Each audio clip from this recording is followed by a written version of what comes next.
the most dangerous possible thing you could do in a helicopter. It doesn't have enough forward momentum, doesn't have that safety factor in elevation, because we still, to this day, literally fly. On this episode of the RCN Podcast, the Wildfire Technology Advisor, Public Safety Solutions Architect, and seasoned fire captain, Josh Wilkins. That was like, there's some pressure. Yeah. Because your adrenaline's already up. Yep. We could be the top of a mountaintop doing a backcountry rescue or an avalanche, and the next day you'd be assigned to a shift on the Colorado River. There's nobody helping you figure out how to get from point A to point B of capture, process, deliver, visualize. In wildfires, we have perimeters versus battlefield. There's a lot of commonalities to logistics. Biggest thing is intel.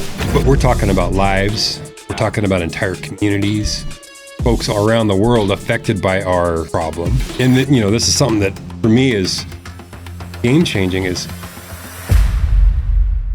Welcome to Reality Capture Network Podcast. Excited to jump into another in-studio episode.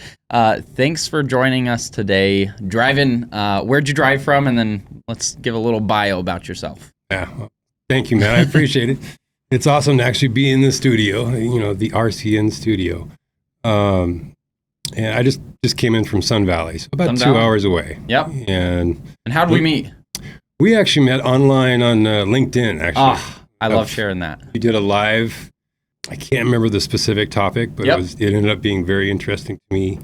We ended up talking about, how that applies to, in my case, the public safety space. And we've been in contact ever since. We finally put it together, and here we are. So, social media, love it. Helps you meet people. Oh, well, thanks again for driving in. Excited to talk with you about your career and your journey, and we'll lead into kind of the current, technologies and focus. But let's start back a little bit with your journey into your career. Yeah, well, I grew up in a small mountain town in Southern California called Wrightwood, and basically born and raised in the fire service. My dad, he's been a firefighter since literally the year I was born. So raised up in that culture, and literally had Christmas and Thanksgiving and everything else in the fire station. Later on in life, kind of the parental pressures of, you really want to be a firefighter, you got to do this, this, and this. Well, it didn't work so well, and I was trying to kind of go the opposite way. So after high school, I ended up kind of going my route at first, graphic designer, advertising, that kind of thing. Ended up being a marketing director and an events director for a ski resort, and then on to advertising agency, and did like Mazda and stuff like that. Unfortunately, that was sitting in a cubicle on a 5th floor overlooking a freeway. So, I learned my lesson. And slowly but surely, even though those pressures were always kind of there, and I kind of knew and grew in that industry and that culture, I really realized why it was my destiny, I guess, as far as service. And for my dad especially, he was always a man of service, always trying to make a difference, no matter what it was, whether it's helping somebody, that's having a heart attack, or, in our case, putting on great events. and unfortunately, some of those events were memorials. Yeah. But providing the best possible experience with emotion and just providing that value, kind of going above and beyond, that kind of got ingrained in me, and ended up going, starting part-time in the fire service, still dabbling in my other stuff, and then finally realized after years that my calling was, to be a firefighter in that case. And early in my career, we were fortunate enough to work for the largest fire district in the United States, 20,000 square miles, and a very unique environment, because we were at the time, we were very understaffed, just really kind of scraping by when we, make more in and out.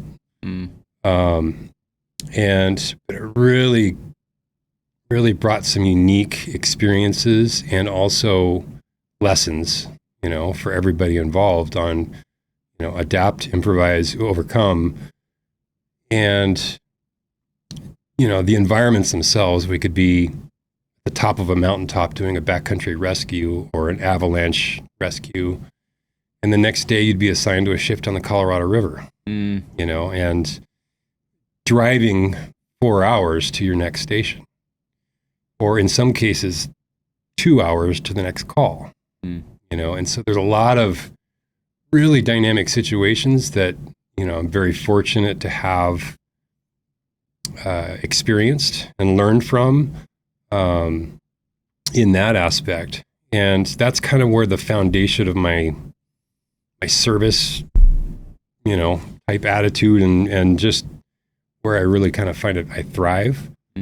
A lot of times I like to say I thrive in chaos, but I really, I thrive in finding solutions, whether it was just figuring out how to get a person out of a car that's, horribly mangled, or how to, in the case of the memorials that we would be doing, how to portray, the life of that fallen firefighter in an honorable way to the best of our ability and to, bring closure to the family, or those type of things. Yeah. So. Well, first, thanks for your service. I always tell, people that I think anybody in a public service like that with the police, the firefighters, I think sometimes they go overlooked, right? And it is a very difficult job at times, physically, emotionally, and it makes me even curious, like, you're talking about back when you started, and it's not a high paid job. It's not did you find that, most of the people that you worked alongside, are they coming into that field because it was kind of a run in the family? Is it a tie to like the public, the service piece of it? Or what do you think the mindset is of the people coming into those roles? Well, as far as the family, there are some families that are third and fourth generation, but those are far and few between. A lot of it was just either, they had a decision to go into the military or public safety, or maybe they couldn't get into the military or what have you.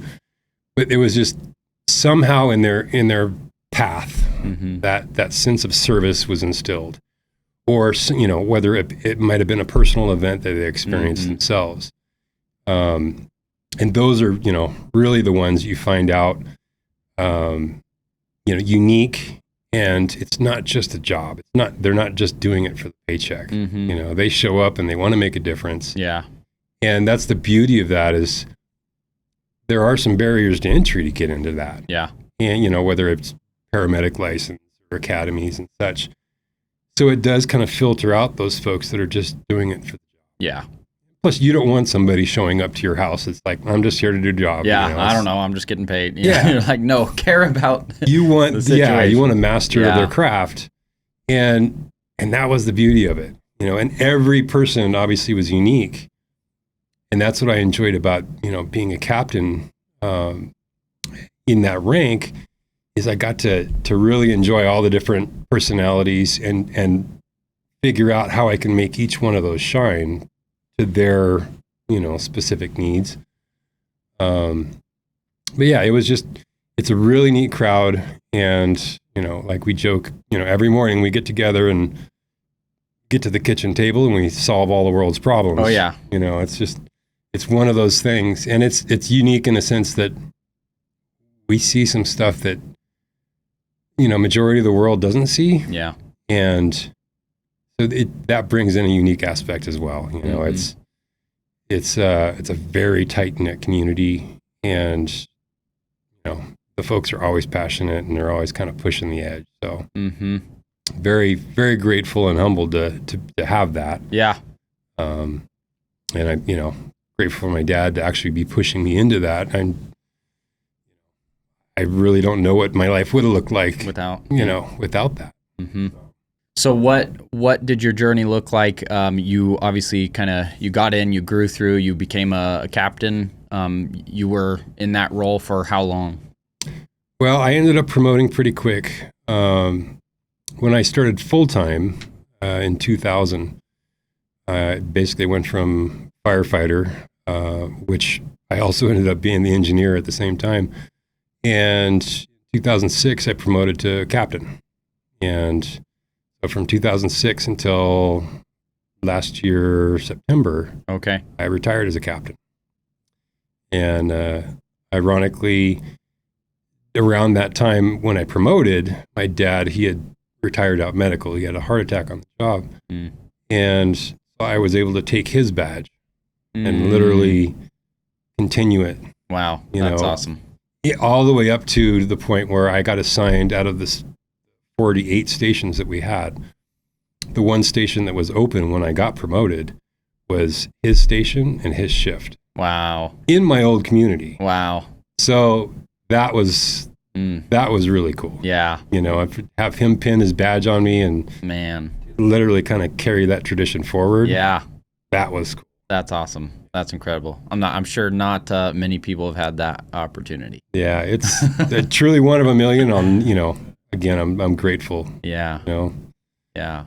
So tell us a little bit about, through your time in the service. And I know part of what we focus on and talk about is like innovation and technology and ideas of how we can improve different industries. So maybe give me a little insight to what did innovation look like in your role, within even while you were active in your service? Yeah. Well, I guess it goes back again, to my dad. He was a forward thinker, kind of an innovator. And back in the day, Apple hired him to travel around the country to try and incorporate the new Mac SEs, the one that everybody makes into a goldfish bowl or something, now. And to use those in the new technology, in this case, it was called, I can't remember now, but it's basically a CAD file system that was very, it was the first graphic interface, basically. And he saw a vision of fire departments actually using that for their computer-aided dispatch or, for different pre-plans, all kinds of stuff that we're just doing by hand. Yeah. And so I blame him. I truly, we always had top of the line Macintosh all the way back to the Mac 2. So growing up in that. And then that kind of carried on into when I got into the fire service, initially before I promoted, I was part of an incident management team, a federal incident management team. We'd go around and basically manage all these massive wildfires, disasters, you name it. And at the time, I was the tech kid. And so I would actually be in charge of basically all the computers for the team. Yeah. And go set up a complete city out in the middle of, sometimes like a horse arena. And I'd have to wire it up, all that kind of technology. And during those assignments, I was always, like in some cases, I was asked, "Hey, could you be a GIS technologist?" Like, sure.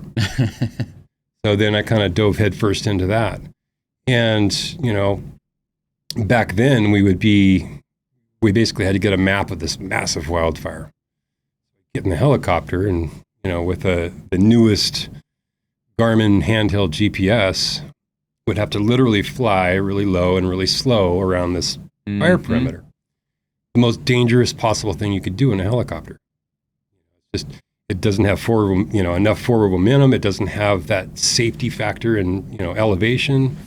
And here I am hanging out the side of a helicopter. So that's kind of where that started. Is okay, how can we make this better? And that's where I feel like that was the rudimentary part of reality capture for us. Because we still, to this day, operate paper maps. Yeah. On the hood of cars. Yep. Major wildfire, and we're operating with paper maps. Yeah. And even in the fire, like right now, our fire engines, we have books of paper maps for pre-plans. Yeah. For each house, each apartment complex. And you're thumbing through this. Looking for the right one. Yeah, and some of them are actually handmade. Yeah. Because some guys went through and they tried to sketch to the best of their ability. And so those are the type of things that I knew I can connect the dots with. Yeah. And I really started to, in this case, geek out on that. And, so I pushed the iPads to come to the, basically the fire engines. Power of that computer now, instead of we started with dot matrix printers. Mm-hmm. We upgraded to pagers, 1980s pagers. And that's literally how we got our calls. On this little thing that, 2 a.m, you try to read this thing. Mm-hmm. No geolocations, no nothing, just okay. And as you know, like right now, there's so much amazing information already there. Yeah. Whether it's in the construction industry or the utility industry, that we're not using to the best of its ability. Mm-mm. And that's where I really started to get excited about, okay, one, let's get an iPad. Yeah, we might have to use a couple different apps, no problem. But at least it's there. The information's in front of us instead of thumbing through, and hopefully that page is still there. Yeah.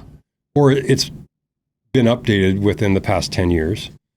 Because those are like literally, it depended on how quick we could reference that on how we could do the proper action.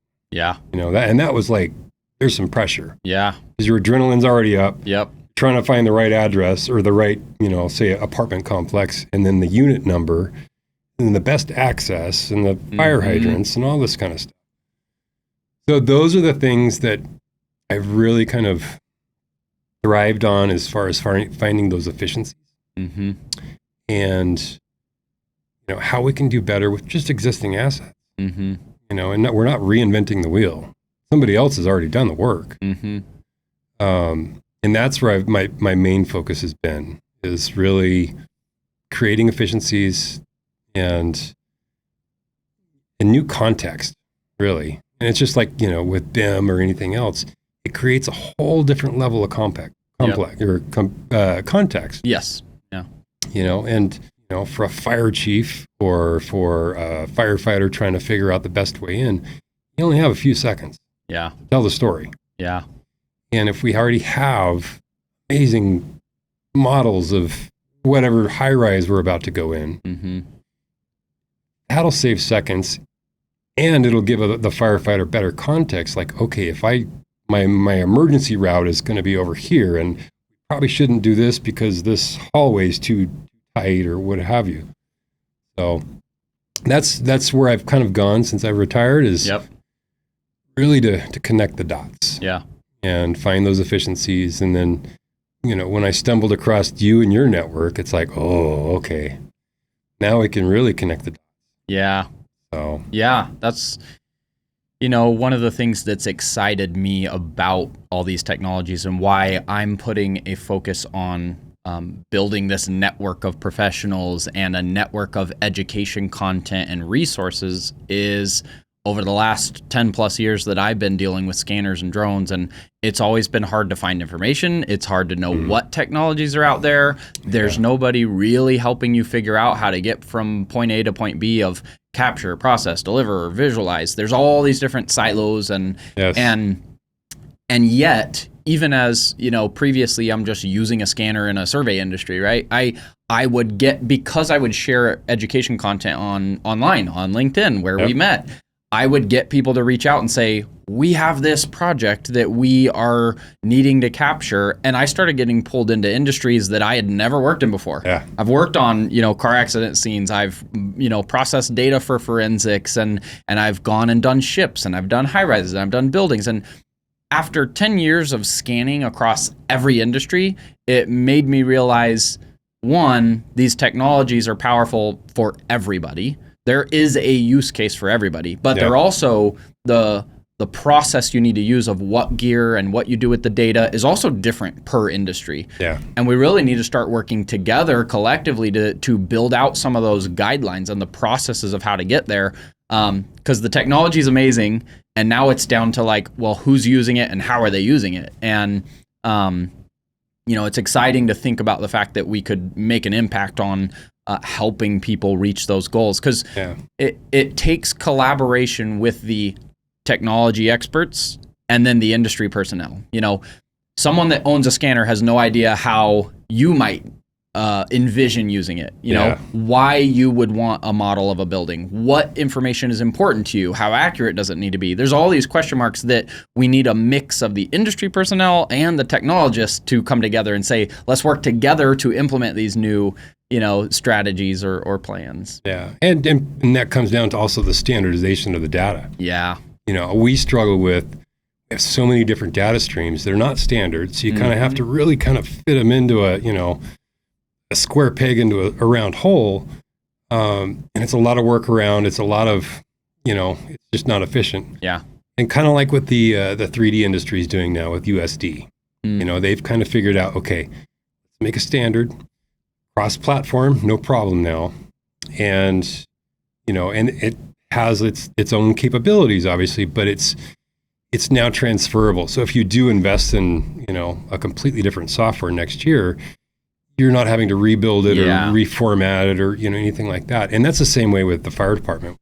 We rely on, like our CAD, our computer-aided dispatch systems, which are probably one of the more high-tech stuff that we employ, because it's kind of the brains of our data. We need something that'll be standard to cross into that easily. One for everyone it touches, whether it's the dispatcher taking the call, the chief that's looking at it on his, the back of his truck while he's watching this fire, or the plans checkers, in the fire marshal's office that, they can now, and this is something that for me is game changing, is, the traditional plans check that everybody has to go through for any kind of project. Now, at least for the fire folks, we can actually walk through this thing, and truly, instead of trying to interpret, which everyone's different, on a 2D, blueprint, which is traditional, and it's still in our fire trucks right now in 2D, the ability to walk through and reference, in a more natural setting, to find those potential hazards, because we're high stakes now. If we miss something and then that building burns down because we missed it, there's some liability there. Yeah. And plus it's just, it makes sense. Yeah. And then to be able to train with that, take that same thing, and now I could train my whole crew. We could sit there and walk through this building without going in the blizzard, and even look at the, how the attic was built. Is there, what's our biggest concern? If we were to ladder this building, or, what's the best egress or attack angle? Simulations and scenarios and so many neat things that, like, traditionally, what, the most high tech we've had is just taking a video of something and then maybe applying some special effects to it. Fire coming out a window. Yeah. Non-interactive, other than the fire coming out the window. Now you can immerse them into that and have that emotional connection where their adrenaline's actually pumping. And to me, that is where you make, those lessons ingrained. Yeah. And you can learn from your mistakes, over and over and over again before it actually happens. Yeah. Yeah. Because we all have them, in the fire service, we all have those buildings or those hazardous, conditions that if that thing catches on fire, it's going to be a bad day. Yeah. And if we can train on that bad day over and over, fail multiple times before. Yeah. With the most accurate data, down to the architect's final plans. Yeah. That is game changing. Yeah. Well, that's just like for any role in any industry, right? Like, do you want a surgeon, doing surgery on you for the first time? Yeah. Or do they practice and virtually and, on mock-ups and whatever, practice is what makes it, more likely to succeed when the real thing comes, right? And that's what's exciting about the technology, is that the technology to do these things exists. Yeah. Now it is, how do we pull them together? How do we make the data cross over to different platforms? How do we make platforms that do the things that specific industry, want to utilize it for? And we're in that stage that even just over the last few years, there's been a big increase in focus on reality capture, drones, sensors, scanners, and then lots of people realizing this is growing. There's a lot of use for the data, so there's a lot of people putting a focus on the software and what can be done with the data, and so it is an exciting time. What do you think? You obviously have seen ideas of how you could see technologies implemented, and what are some of the current things that you think are still roadblocks in stopping it from getting there, or holding it up, or where are some of the challenges you see right now? Well, as with anything, especially in the fire service, change is hard. Yeah. And probably the most, feared thing is change, because we're very traditional. Yep. In that sense. And if it's not broke, don't fix it. Yeah. Or at least if they don't know it's not broke, they won't fix it. So one is obviously adoption of new technology. Yeah. It's a scary thing for a lot of folks. Yeah. Two, they think there's always a big price tag behind it. Yeah. And they don't realize the return on investment, or the efficiencies that'll trickle down, 10 times. Yeah. So as with any industry, adoption is hard. And realizing that one, there is a return on revenue. Yeah.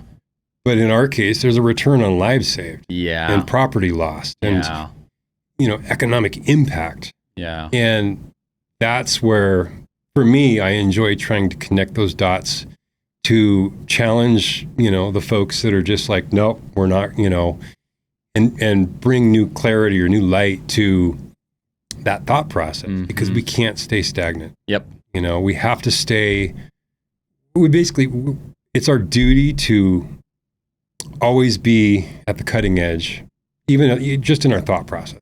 Yeah. If anything, obviously budgets are tight. Yep. In a lot of places. But there's workarounds, there's collaborations. There's just the existing data right now, and in the construction and utilities and all that kind of stuff. And they want to help. Yeah. They just don't know how. Yeah. Yeah. I'm sitting here thinking about that, because, I very much see the future where, if we talked about where are we at, 10, 15, 20 years, I believe all of this will be figured out in having digital twins and having virtual data of every building and every road and every bridge and every, but where we are now is that it is all siloed right now. There's this one company who scanned this building for this architectural job. They measured, and that data got thrown away. And then there's this road that, so that data has been captured, but there's nobody helping bring it in for kind of that global use, or it's very siloed. Is there, I'm just thinking through that, like, how do we solve that? Does the public service, work with the building owners to say, can we have a copy of your data in order to get the 3D going? Or does someone like the fire department actually have to get that? I'm wondering what that communication has to look like in order to start gathering that data for a use like this. Well, unfortunately right now, there's only so much data out there. Obviously the newer builds, or the recently remodeled. Yeah. But that's a good start. Yeah. Because those are still massive assets. And especially as we're building so quickly, like here in Boise, there's a whole new, multiplex going up every other day. Yeah. And as I drive by them, it's like, I want to know what it looked like, from day one when it was sticks, and then, obviously final product, because when it was sticks, now I can tell, okay, the burn path, the materials and the materials, what is it? Is it a metal frame? Is it a wood frame? Mm-hmm. Does it have a common attic? There's all kinds of little tactical things, and there's probably the construction was tracked, or you might be able to pull up a BIM of just the the structural built product. And, and even to the scientists trying to figure out, okay, how do we design better materials or better just designs in general to be safer for fires?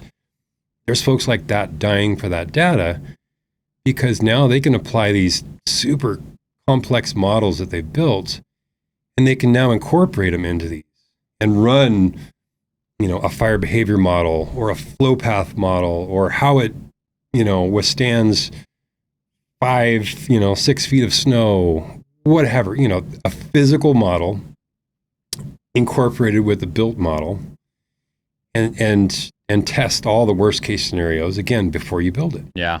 And that'll hopefully help building codes, to be smarter. Yep. Not to be more strict, but so we're ensuring that it's been tested with the best technology. That yes, that will, in this area that will hold up, or this will not burn, to the best of our ability. So it's one, standards like we were talking about.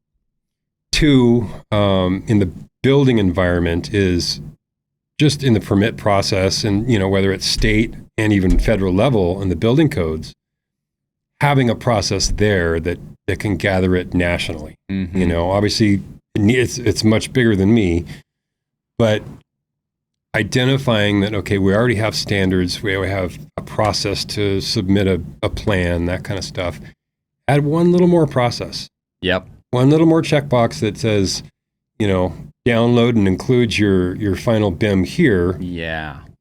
And now we're on our way to gathering a database of really unique stuff. Yep. And whether we use it or not, it'll be up to us. But, even letting the industry know right now, everything you've built is literally a massive asset for the public safety world. Yep. For police. Yep. For fire, for anybody that's, trying to make a good decision off of accurate data. Yep. Like your architects and your developers, same thing. Yeah.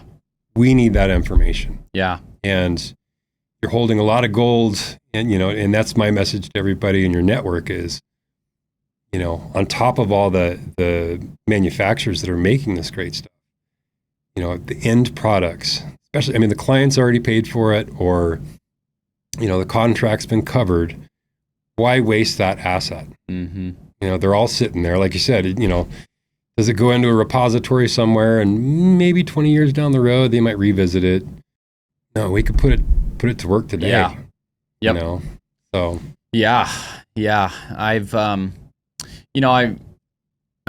curious if there's certain areas that are, further along than others. I've heard of some contracts where, entire cities or school districts or things like that, where maybe certain little groups are taking a step forward where they've seen this need, they've seen the benefit, and they're saying, let's put together a plan to map every single building and have up to date models or drawings or 360 walkthroughs or.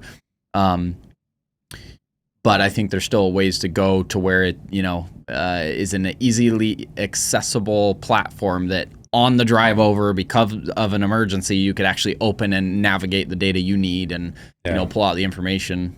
Well, unfortunately, just due to the events, the active shooter events, especially at the schools, those have been kind of the driver for the emerging reality capture in that world. Yep.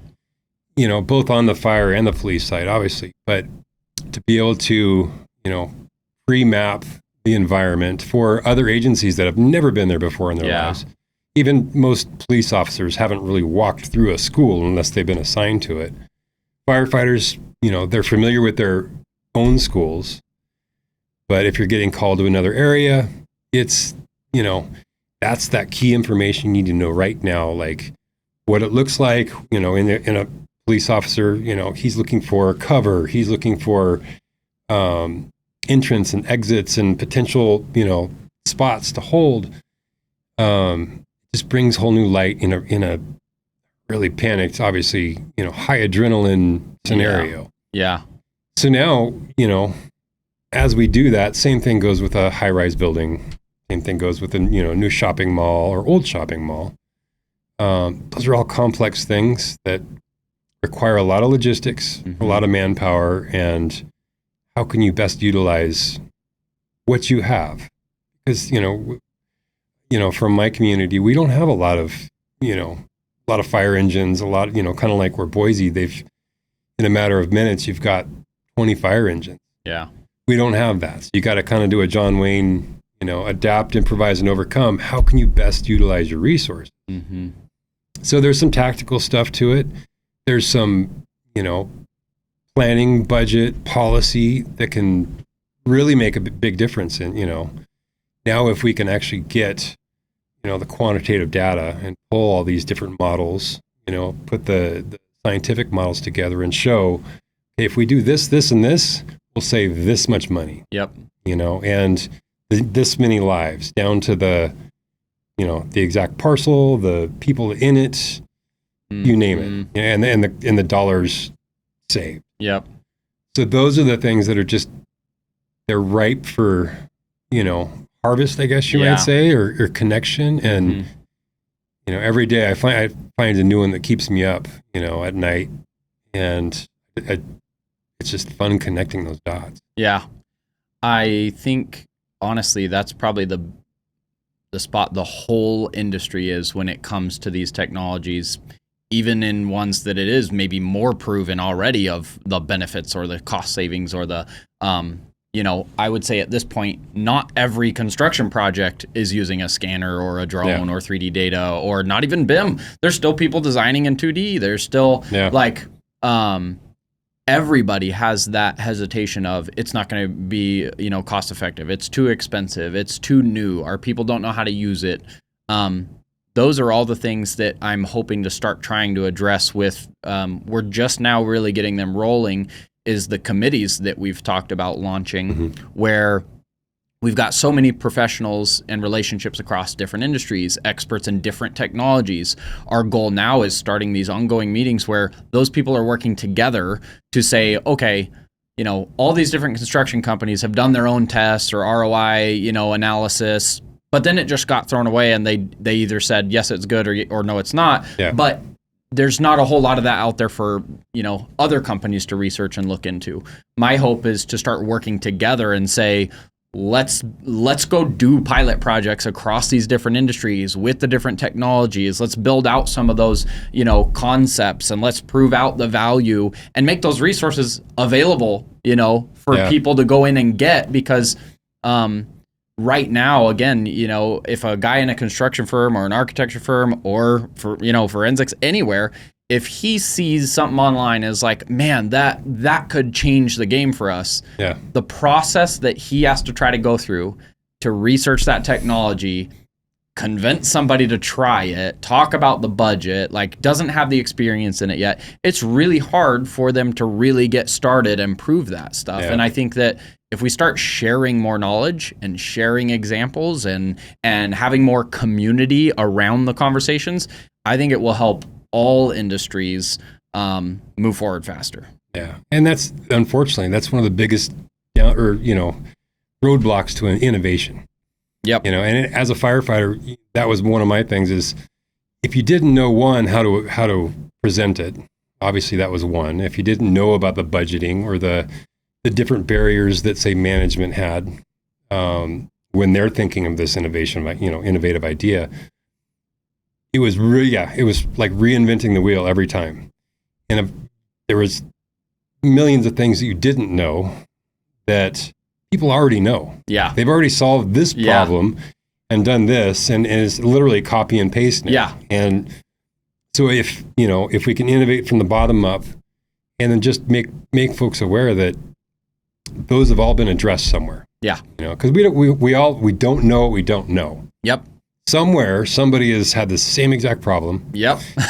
And they've done the hard work. They figured it out, and it works exactly, applies to the exact problem that they have. Yeah. Instead, there's people all over just going through the same headaches. Yes.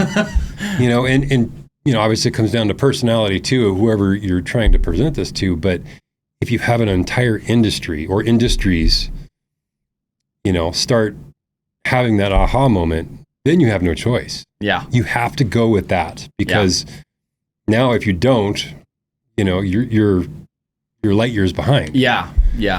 So it's that, and that's, I'm sure, with everybody, innovation is hard, especially from the bottom up. Yep.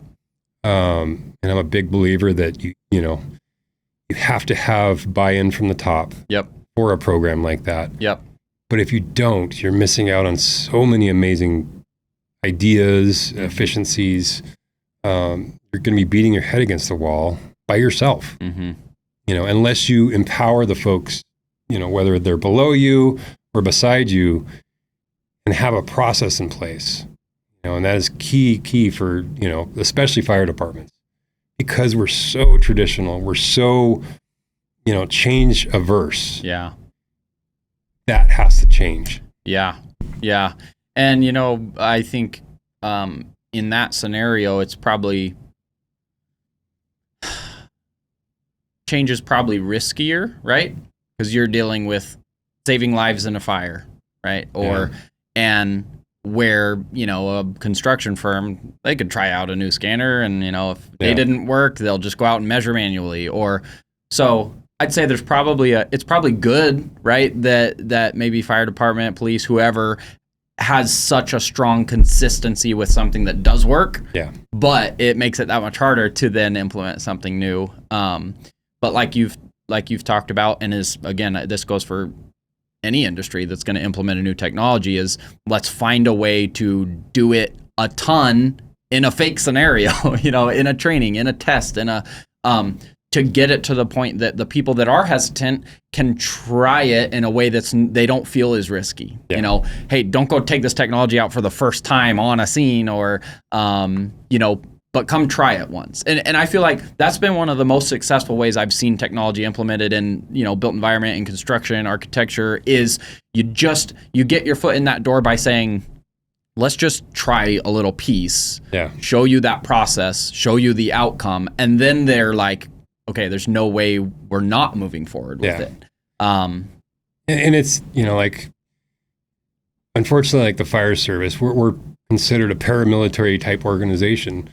We have rank and we have, all that kind of fun stuff. We're basically 20 years behind, like, say, the military.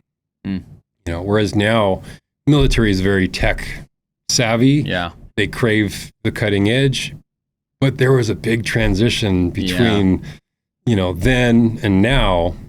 And, we're 20 years ago, you talked to a general, he's like, no, I'm just going to do it in the sand and drop, that kind of stuff. Now, there's no way you're going to pry that technology away from them. Yep. And we have the same problems too, as far as, we have soldiers, ours are just firefighters or police officers. We have logistical, in wildfires, we have perimeters and, versus battlefield. So there's a lot of commonalities to logistics and everything else, but the biggest thing is intel. With anything, and especially the public safety space, is the best validated intelligence, and preferably real-time intelligence. But to have the most updated, pre-plans for this building, and even in virtual, in 3D, that is a game changer. Yeah. And having, if it's been remodeled, having the newest plans. Yeah. Or whatever new fire suppression system that's been, installed or whatever. It's all those little things that'll win a battle, and especially quicker. Because unfortunately, with all emergencies, they all end up resolving somehow. Whether it's the way we want, is really up to us. And how we prepare for it, and not just respond to it. Yeah. So that's where, for me, I've been really trying to change that paradigm. It's like, let's get ahead of this. Yeah. And utilize the new generation, whether we like it or not. Yep. Everybody's got, phone in their hand and a computer over here, and they're used to this stuff. We have to be able to leverage our next generation to the best of the ability and to where they can actually understand. Yeah. Far more than, say, even me. I've, dove into everything, but it's the next generation, whether we like it or not. Yeah, I was going to bring that up and pose that kind of as a question and statement, just like, I think I've seen it across different roles in construction and oil and gas, and where, there always was the old guy who always worked at that facility who he didn't want to hear about the new tech. He's like, I know where every valve is. Well, that guy retired, and now there's a 25-year-old engineer in who's like, I've never seen this place. I don't know how to find stuff.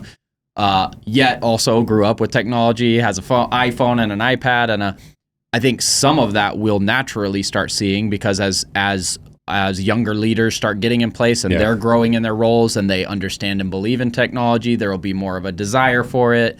But it also made me curious, just what your is there a challenge in recruits, or is there same amount of workforce entering in the fire and safety space? Is that a problem?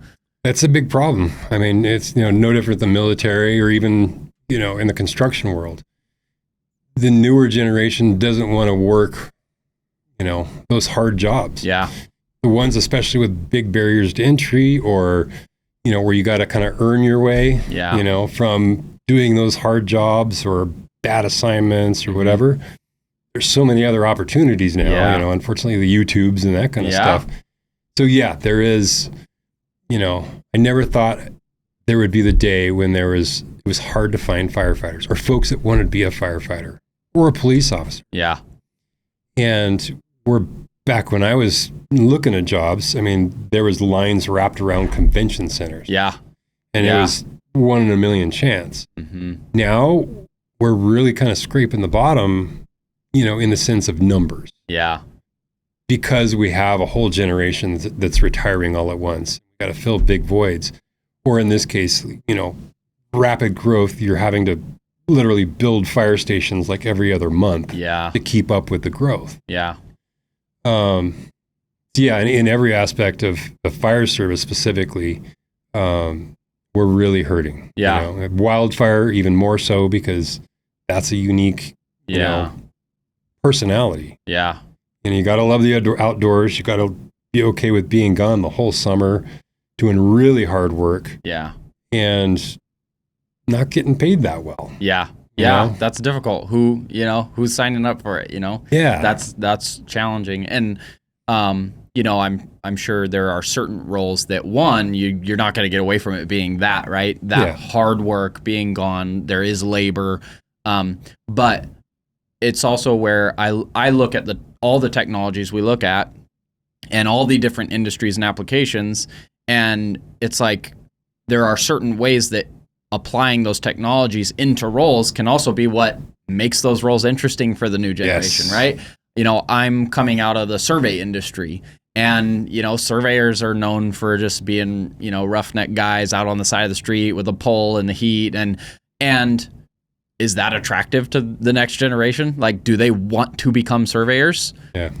Not really. Well, guess what? The survey industry is having the same problem. Tons of people retiring, very low numbers entering. And, I look at that for any industry that starts thinking about how can we be innovative? How can we use the latest technologies? How can we gamify some of the processes? Yes. Well, that now is an interesting role. Hey, you can join the fire department. You're going to be a drone pilot. You're going to be looking for sensors. You're going to be processing data. You're going to be making models that go into VR. Like, that's exciting. Yes. Same for surveyors. You can drones, scanners, AR. Those things can really make those roles interesting, exciting, and that's one of my hopes. With talking about this stuff and filming content and going out on job sites and showcasing technologies is, I hope we can inspire people and make an impact on the interests in the roles, in the technologies, in the industries. That's one of the things we hope to impact. Yeah, and that's truly where it is. It's and one point you brought up is, the gamification, the way you can bring clarity to a lot of the problems that we have, whether it's trying to convince the public on doing certain safety things, or in wildfire, we're trying to, explain to folks that, reducing the fuel load around your house and putting screens on your attic vents and stuff like that, is gamifying those, into where it makes it engaging. Maybe you get points or whatever like that, but they're actually learning an important skill. Yep.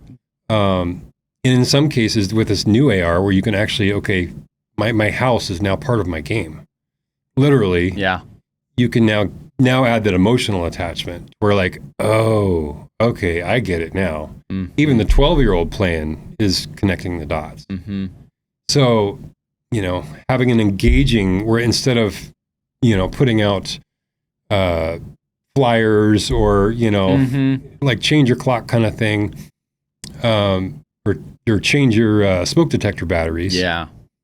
Now, go beyond that. Yeah. Go beyond why, if you hear that little chirp, change the meaning of that little chirp. Yeah. Because time and time again, I'll walk into folks' houses and that chirp is going on, and it's gone on so long, they don't even notice it. Yeah. They sleep through it and nobody notices. Yeah. The problem is, if that chirp is going on, that smoke detector is very good chance it's not going to save their life when they actually need it. Yeah. So changing those little paradigms. Yeah. And I can say even personally, like, sometimes we don't think about those things. Yeah. We hear that chirp, we just want it to go away. Yeah. You just take the battery out. Okay, it'll be quiet for now. You have storytelling, making people think about why that's important and make it interesting and give, like you're saying, some game to it or changing the mindset of people around things like that. Yeah. Or even just putting them in, just like firefighters, putting them in the environment. Okay, here's your house on fire now, whether it's AR or VR or whatever. But to actually have, goggles on and you're looking and your house is now filling with smoke. Yeah. And it's getting lower and lower. And now, you only have so many options. What do you do? Where do you go? Mm-hmm. It puts them in that mindset to where now it's like, oh yeah, that, they always tell me to make a plan. Yep. Now it's ingrained in them because they just had an emotional, it might have created a little bit of anxiety. Yeah. But that anxiety or that event is now permanently ingrained. Totally. And now they're going to take action on it. Yep. Because we can only hold, so many hands and say, change your batteries or do this or do that. To just have somebody sit in their living room and have that experience and that connection off an existing technology that they're learning something, they're being entertained, what have you. Yep. It can be powered by the next generation. Yeah. Those are the exciting things. We can make big change with just one application. Yep. So it's a really cool horizon we have right now. It is. I know we've talked a bit about the different technologies, and we don't have to go super deep in this, but when we talked about some of the hesitancy to change and just innovation from the leadership and budgets and things like that, if we took that stuff away and we went to the technology itself and some of the things you've either looked into or researched or I don't know how deep you are in the tech itself. Like, what are some gaps you currently see in the technology with some of the ideas you have or the things you've talked about? Where do you see some feedback to the technologists, to the industry on like these types of things would help? Well, one, it goes back to the standardization data, because that then. Now we can ingest it in so many different ways. Yep. On existing applications, so we're not having to go and buy proprietary software just to ingest this existing stuff. Data set, yeah. Yeah. And then really kind of finding a way, like we were talking about, how to bring it all into one place. Yeah. And whether it's a digital twin, for me, I've been focusing more on Wildfire and the technology behind that. Okay. So it's larger landscapes. Yep. Much bigger. But the data's there, whether it's existing LiDAR or high resolution satellite, it's all floating around us. Yeah. How do we bring it all together into one place? Yeah. And be able to pull data from each source, whether it's a remote sensor or a BIM model or LiDAR of the national forest. Yep. Bring it all together, and then to be able to, one, tell a story if we have to. Two, show a model or simulate, if we do this, this will happen. If we don't do this, this will happen. Yeah. Another story, and that could be for a politician to really bring them up to why this needs to happen. Yep. And that's one of our roadblocks, obviously, it's just existing policies. Yep. So how do we bring all these amazing things into one place that we can all ingest and utilities can use, construction companies can use, and that kind of thing, for their own, needs? That's kind of the gap, the biggest gap right now. If you've got like Cesium and Black Shark AI that, they've kind of created a base model for the digital twin world, and people are kind of dabbling in it. And for the unbuilt or the unmodeled, they'll create a rough, model for you based off of satellite data and their algorithms. So you can kind of add, here and there, and they've brought it to the mobile world. But kind of going a step further now is, okay, how can we bring in these physical models into the same space? How can we bring in, Unreal Engine and Unity to tell the stories in a believable way to where it's realistic, which they can do. Yeah. And it's just kind of creating an ecosystem of data. Yeah. And how you use it is, I'm going to take this piece, and this piece. Yeah. Because as you know, with anything, you'll overwhelm a client if you throw a billion data points and all these fancy layers and everything else. That client only wants to see this certain aspect of it. Yep. You add any more layers than that, you're going to lose them. Yep. And that's the same thing with politicians, fire chiefs, even, my grandma. Yep. You don't want to overwhelm them with this stuff. What is it? What is it going to help? Yeah, just like you're just seeking, clarity in the quickest way possible. Yeah. Whatever their problem is.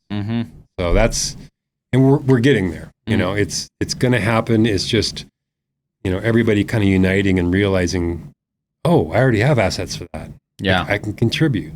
Yeah. Or let's try a pilot on, a new big project that we're trying to do, and let's see how many industries we can touch with just this one project. Or, how would this affect all the public safety agencies? Bring them all in and say, okay, how would this help you with this? And that's just really it's trial and error now. Yeah. But we're on that wave. Yeah. It's about to break. And I think that's why I love where you're going with it. You're trying to help people who are paddling like mad to get on the wave and give them a better chance of catching it. Because, in a lot of cases, if you're not up to speed when it does crash or when it does break, you're going to wish you were on that wave.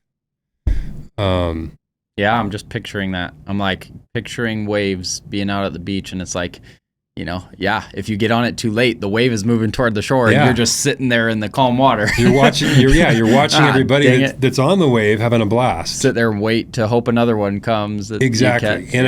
In the public safety space, we don't have that time to wait. So we want to make sure how can we leverage this to make sure that everybody's on this way. Yeah. Because the more the better. Every industry affects public safety. Yep. And can benefit it. Yeah. A lot of our community is really the technologists.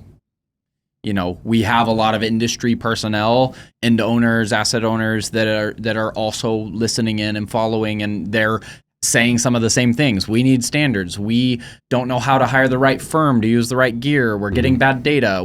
There's all this need for that type of stuff. How to help support public safety, how could the technologists, the service providers, the people with the technology get involved or support? I mean, I've been curious of the same thing sometimes. I've had individual, when it comes to the forensic work I've worked on, I've had, forensic consultants or somebody like that reach out, hire us directly to come support them. But I've never taken the time to go say, how do I proactively go help public safety? You go knock on the fire door, how could the technologists in the industry actually start taking proactive steps to support? Is it per community that makes certain decisions on implementation? Well, I would definitely start there. Yeah. Start local.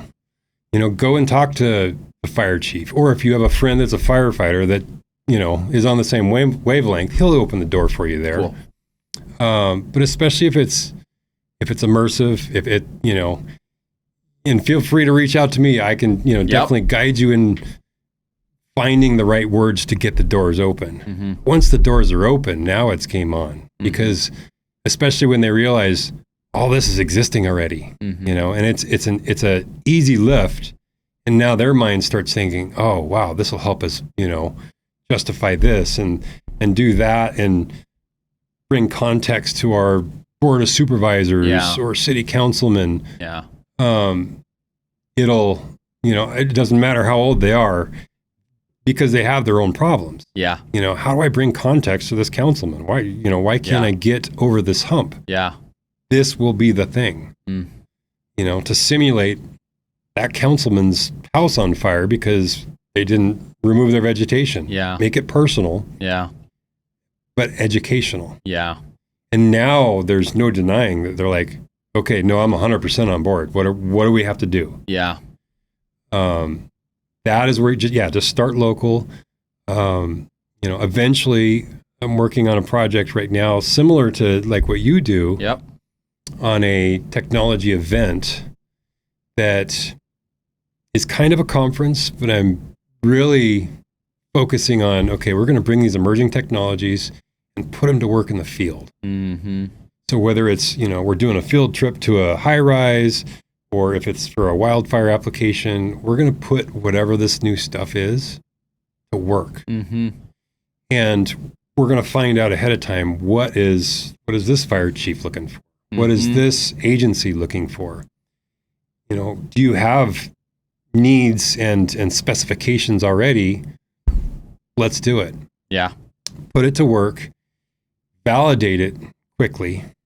You get feedback quickly, because the goal is we're going to have, folks in the industry, the tech industry, that are trying to find that connection. Like, what do they really need? Which is everybody's problem, and they have the potential, but they don't truly know what you need. So I'm going to bring the other side together. Yep. Kind of like what you're doing. Yep. You're bringing manufacturers, you're bringing everybody together. So now you're talking directly to the manufacturer or the developer, and the chief is like, can it do this, this, and this? And you can look right at the software engineer and be like, oh yeah, we could do that tomorrow. Yeah. And that barrier's gone. Yep. Can it, does it solve this problem, which costs us millions of dollars? Well, yeah, with, this, and this. Yep. And that's the problem with technology. Making sure you're building the right solution. And without the right feedback from the right folks, especially if you're not from that field, there's millions of dollars wasted sometimes on a product that's just has no market fit. Mm-hmm.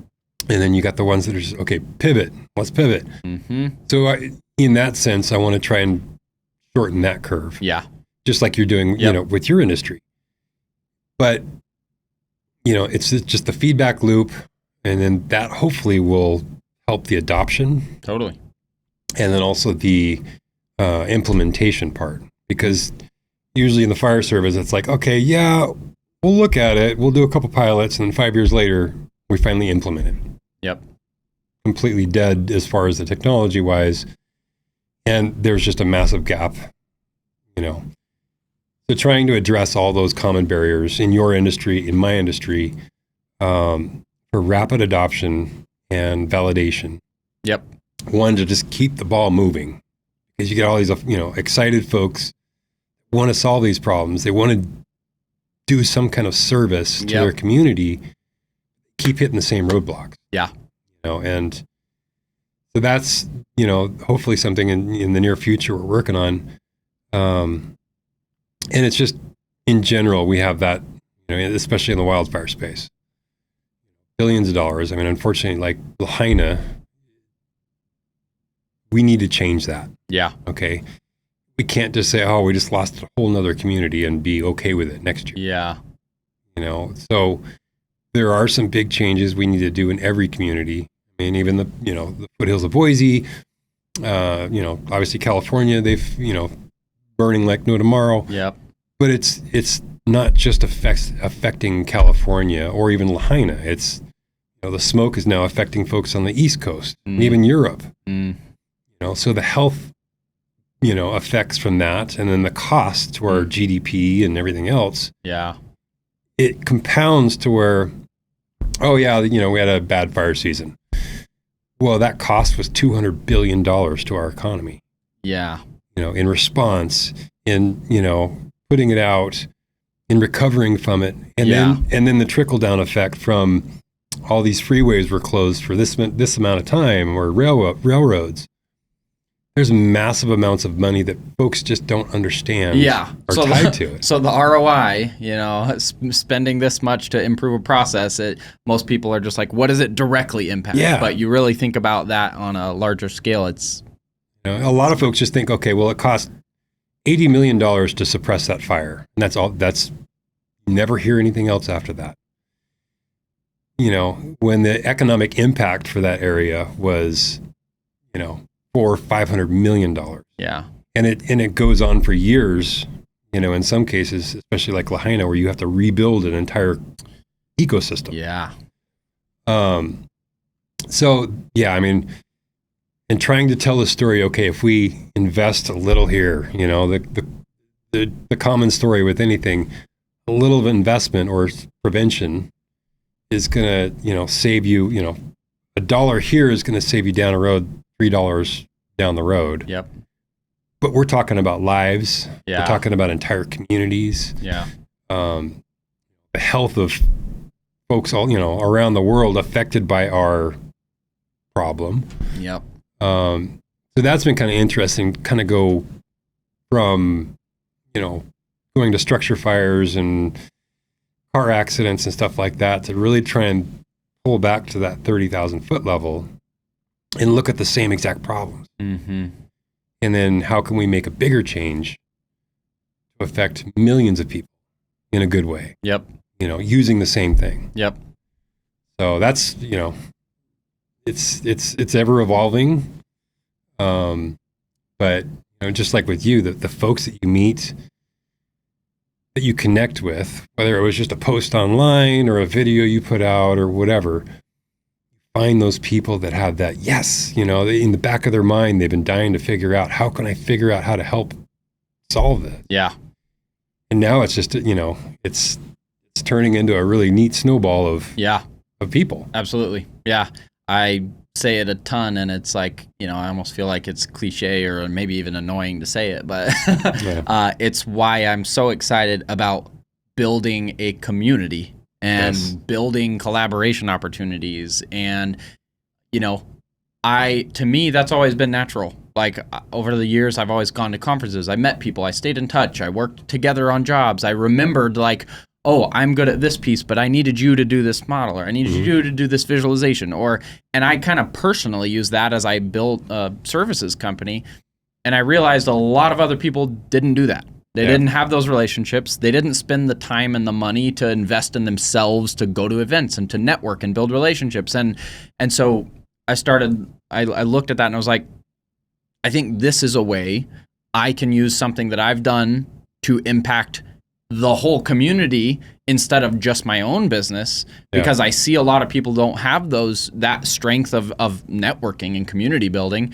And I'm like, collaboration with people around the world, around our country, in different states, is what will help us as we look at these ideas for what the future could be. That is the key to actually making it happen. Because I'm not going to build the process that everybody, I can't go scan every building. Yeah. Who's going to do it? Well, it's going to be very difficult to reach out and find every single person to. What if there's a community that you can go to and say, this is a program we want to do, and you have the relationships and it's a cohesive idea, and you can find the right providers that use the right type of technology, that have the right industry experience to ask. Like, I think this community and the collaboration around these ideas is what will let us actually build the ideas. I've been throwing out when I do a presentation, throwing in a quote from Abraham Lincoln of like, the best way to predict the future is to create it. Exactly. We sit here and think about these awesome visualization ideas and stuff. They're never going to happen unless somebody, an individual or a community of people take the time to go, we can actually build that. We can actually achieve that. We look at things today that impress us, iPhones, flying to space, whatever. They only are here because someone went through that hard work. Like, we think that seems impossible. Yeah. Somebody thought it wasn't and took those steps to do it. That's what excites me about where we're at with these technologies and these ideas of where could we be in 10 or 15 or 20 years, like walking into every building with VR goggles and being able to see the things you need and turn layers on and off with voice commands. And that could happen. There's enough people focused on the technology. It just takes us actually working together to figure out the processes we need and keep improving the technology and keep improving how we use it and convincing leaders. And I really think those are key to making any of it possible. Yeah. Well, and I commend you on that, because you've taken a different approach, one, to your conference. It's not just a conference where you're sitting down and just, go to room and, maybe get a business card here and there. It's interactive. It's almost like an anti-conference, and I really commend you on that. Two, the fact that you're paying it forward with the knowledge that you have. You're saving somebody else hundreds of hours, and it would be criminal for me not to share what I know. If I just sat on my knowledge and did nothing with it, that would be the worst thing I could ever do. And that's why I really appreciate what you're doing. Is you're not only just, you're sharing your knowledge, but now you're empowering folks that are right on the edge. Mm-hmm. Like, oh, I wish I could just make that. I wish I could just pull the trigger and just do it. And you've, in your podcast and your videos and your conference, I think you're really kind of pushing them to where, oh, I can do this. Mm-hmm. Or, the folks that want to just start their own, business. Yeah.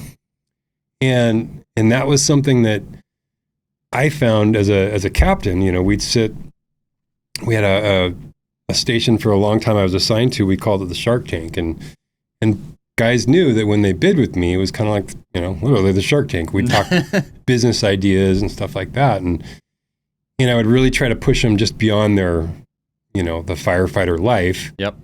To ensure, that burning passion inside. It's always going to nag them no matter how many fires you put out. But two, it's going to give you, that true satisfaction you did what you wanted to do. Yep. And now I look back and, there's a pretty good list from that Shark Tank that are, one, very secure, as far as financially free. They don't have to work 50 shifts of overtime and destroy their family life and everything else in their body. But just putting that little thing in there and then showing them that, yes, you can do that. And then now they're kind of passing it forward as well, which is really neat. And that in itself is very fulfilling. And I think you're definitely doing it, with this industry. And I think way beyond this industry, because it touches everything, especially now. So yeah, my hat's off to you. I appreciate it. It makes it just much more than just a technical podcast or event. Yep. And it's not just here's a business card, call me. You have those personal connections, and then you're inspiring, other folks to kind of go out of their comfort level. Yes. Yeah. Honestly, as I've, I continue to learn and figure out what I'm doing and why I'm doing what I'm doing and how I'm impacting people. And as much as I love the technology, and that's been my life for the last, 12, 13, whatever years, just scanning and modeling and producing data and actually working on job sites, I get so much more joy and enjoy life more by knowing I'm helping other people. Like getting messages on LinkedIn or voicemails or whatever that's like, hey, I'm starting this thing because you inspired me. I watched you do it. And I'm like, if I can do it, anybody can do it. Now, I also get it, we could have a whole nother podcast talk about entrepreneurship, business ownership. I don't think that's for everybody. But what I hope to do is inspire the ones that really want to do it to do it. I love talking about the mindset that it takes to get out of your comfort zone and, you know, and being passionate about what you do. And if you're in an industry you're not passionate about, get out of it. Yeah. Like, find a job or a role or something that you could dig into, because that's what I saw change my entire career and my entire life is when I got into these technologies. I became the employee that wasn't just doing the minimum. I was the one now at home researching. Like, it completely changed my interest in work and the impact I could have, and it lit a fire in me and my interests. So I love that we can do something that is actually solving technical problems, but also the people and impacting them, whether it's inspiring them to do something or the other aspect of this, you know, I say community. What does that really mean?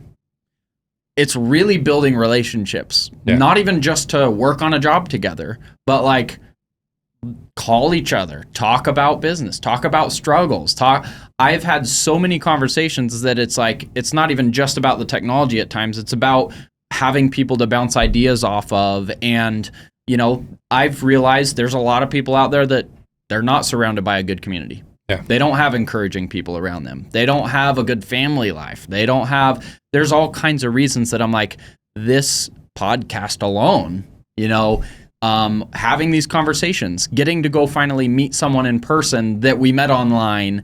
And it's exciting to see the impact that you can make when you step outside of your comfort zone. Well, and, you know, the old saying, your network is your net worth. Yeah. You know, and, you know, I always thought it was just, you know, the rich and famous that always kind of said that. But in a sense, it's like what a mastermind is for business. You know, it's basically like-minded folks that come together to solve anybody's problem within that community. Yeah. You know, and some folks are paying $150,000, $200,000 a year to be a part of something like that. Yep. And to be able to do this, you know, like especially with the podcast, you're literally, it's like you're sitting in the room with them, learning, and you're talking about the same things or similar things. And, you know, it's just, you have so many more engaging moments than just sitting, you know, even reading a book. Yeah. And that's literally changed my life as far as just being more active on LinkedIn. Yeah. You know, I wasn't a social media guy. Yep. But the power of that connection has connected me people with, you know, around the world. Yeah. And just never thought in a million years that, you know, I would actually be helping other folks, completely different industries, whatever, or sitting across the table from you. Yep. You know, so it's those little things. And like you said, you got to be passionate about it. Yep. You know, don't waste, we only have so much time on this earth. Yep. And if you don't feel you're making a difference or meeting your capacity, you know, one, look around you. Is it your network? Is it the people you hang out with? Mm-hmm. Or is it just, there's something else, you know, and to get outside of your shell in some cases, like I was, you know, one of the quietest guys at the station. Yep. But when it came to something passionate, you couldn't shut me up. Yeah. So find that thing where it'll get you out of your shell. Yep. And then find the people that connect, you know, with that and run with it. Yep. You know, you'll realize in so many different ways that it's, you know, it's not what you know, really, it's who you know. Because somebody might be able to solve that problem. Yeah. And if you don't have that deep Rolodex or that network, you know, you're going to hit your head against the wall over and over. Yeah. And then that's going to, you know, bring down your efficiency and your drive and, you know, even your home life. Yeah.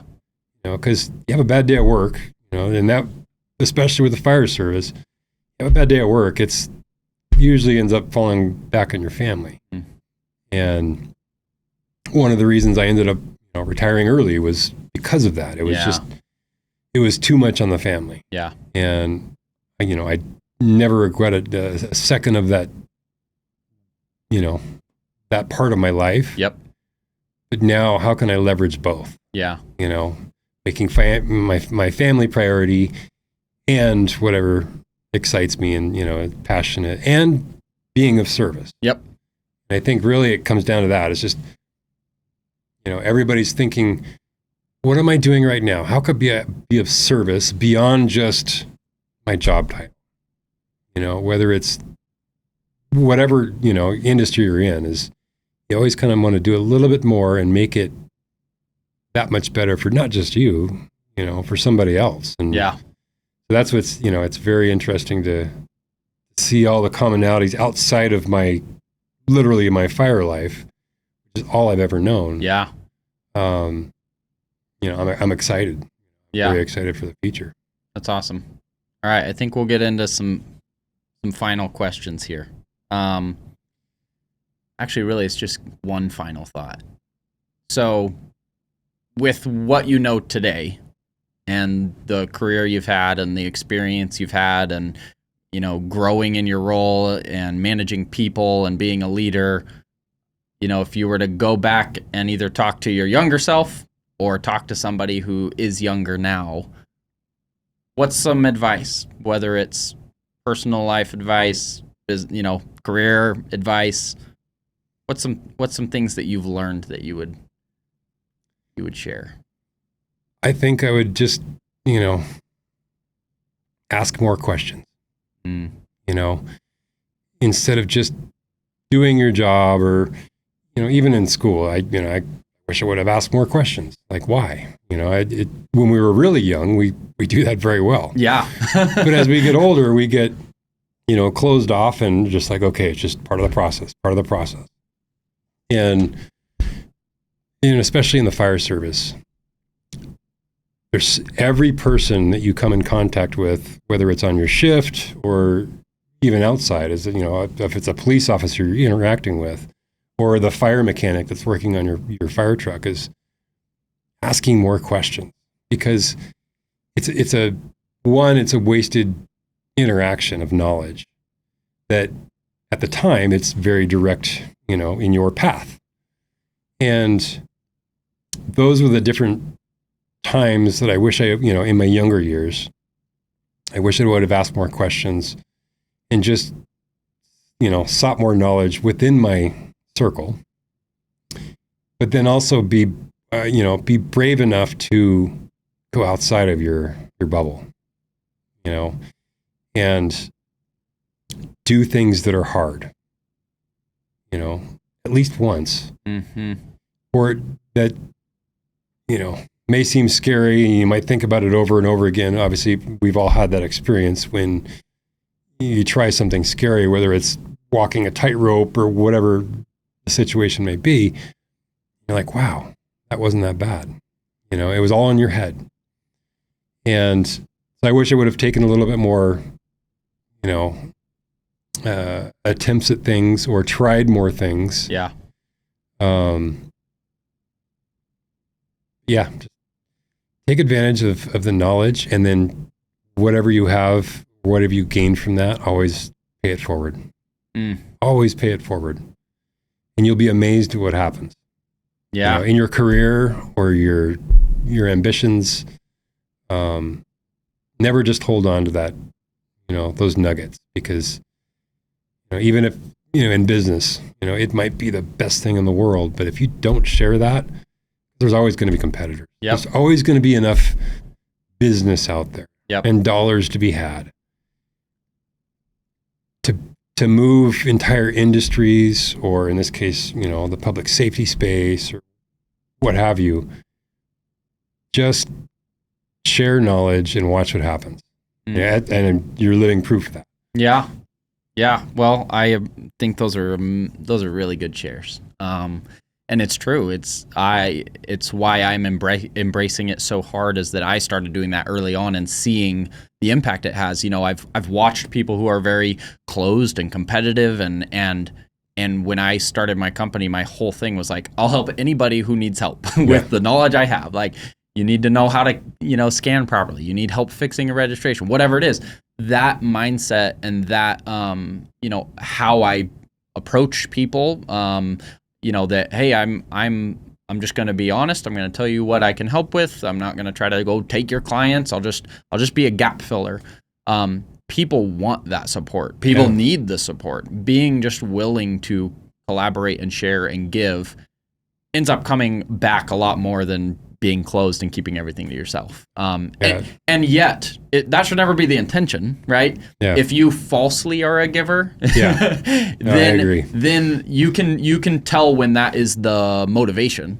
Yes. When the motivation is like, I'm going to give you a little because my goal is to get from you, that's wrong too. When you actually just become a giver, it naturally, you just let the rest happen by itself. But I love your first share though of ask questions.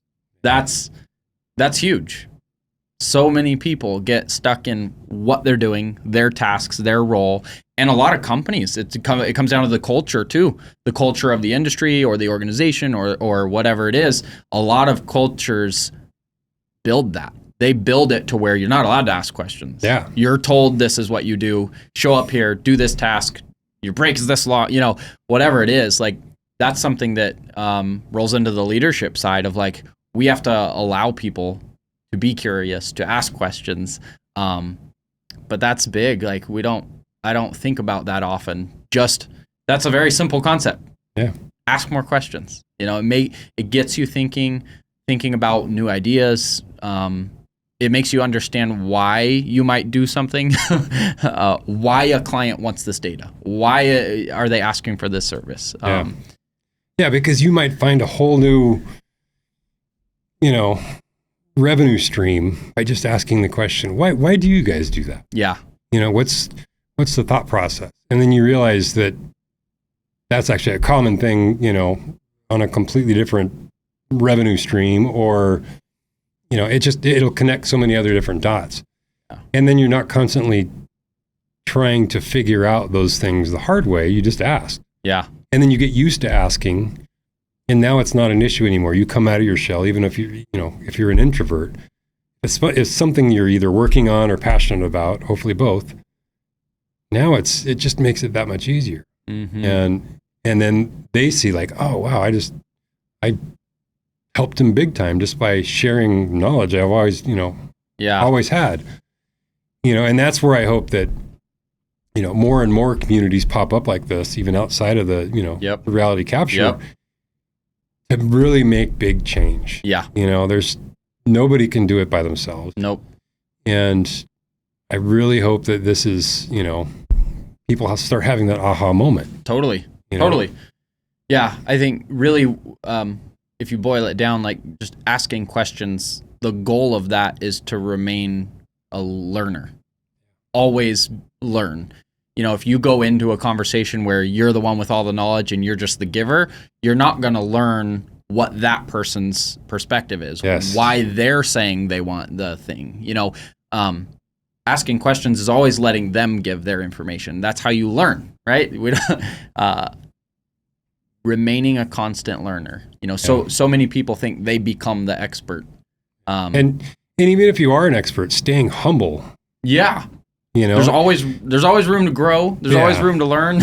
Because we've all had it where there's an expert in the room and he knows it. Mm-hmm. And he's just, I know it all. There's no way. It's just okay. You're not really going to be a solution, even though you know it all. It's just not part of that. Yeah. So being humble, being honest. For me, I've been always straightforward. I don't know everything. There's plenty of stuff I don't know, and it's true with anybody. You don't know what you don't know. Yep. And if you stay curious, now you really find out, oh, I didn't know that. 50 years now, and I'm just now figuring this out. And everybody has that. Yep. Whether they admit it or not. Yep. But it's being humble about it, curious, and now, okay, what are you going to do with it? Are you going to share it? Hopefully you are, and then are you going to apply it? Yep. So how do we do both? Staying humble and open, and it's definitely a trait in some cases, but it's learnable. Yep. You just got to try and start doing it and realize what works, what doesn't. The ones that are abrasive, okay, that doesn't work. Yep.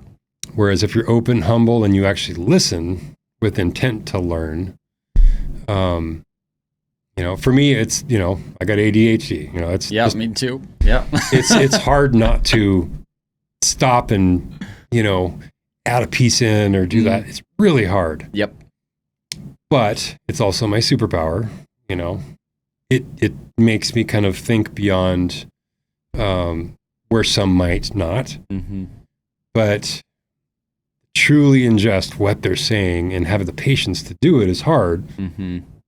But it's beautiful when you do. Yep. It's like, wow, look where this interaction took me.